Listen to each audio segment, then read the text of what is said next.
hanging, there's a nice little shun of the crowd, and when this movie ended, like, whoa, it was like, this movie kind of had a profound effect to it, where obviously, almost like basically a documentary animation film about this gentleman's experiences with wanting to commit suicide, and the words and the languages, using animation and the colors and the optimism and the shades of showing what he feels. It's kind of a very powerful film. Go ahead, sir. Yeah, I found it to be probably the most compelling film of the evening in terms of compelling you to think. It also showed how words, like the previous film, words were not important. In this film, words were the core of it, right? And the damage that was being done and the torment that that young person was going through and the spiritual fight that he was having. I mean, to me, it was probably the most important film that was made. I mean, not to be a comedy and even not in using animation as its genre as much as what I was trying to say.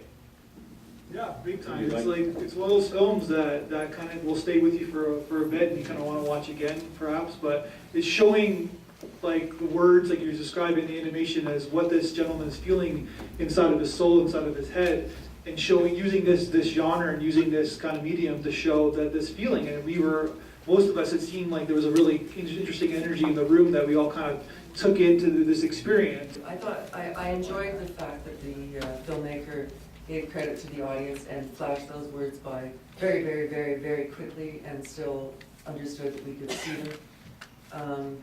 The character was obviously battling between two issues of, you know, their own thoughts about themselves, and then the family and their roles within the family, and what their death may, the effect of their death may have on the family. And I understand this is probably a university student, but I think that it's important to say that loving your family and worrying about how your family is going to react is enough to maybe stop you from hanging yourself, but it may not be enough to make you live. And as I say, I understand it's it's an important thing that was said, but there's more to be said. That it's not just to say, oh yeah, okay, well they know that they're part of the family and they're loved. That isn't necessarily enough to keep you alive.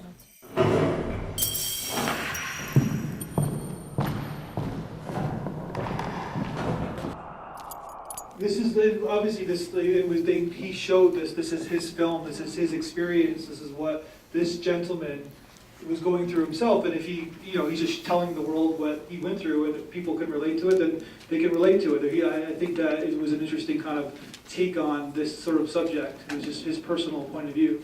Go ahead.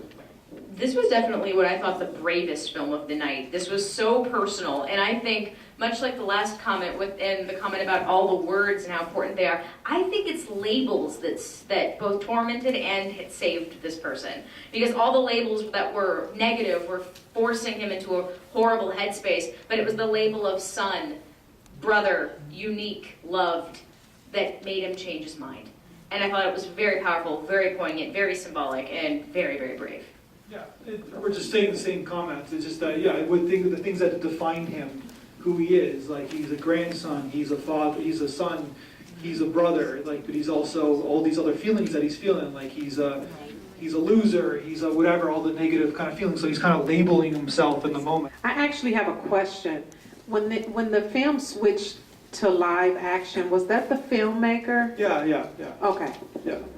So that's what she said. He made it very personal. Like, he just showed us who he is and like what he's experiencing.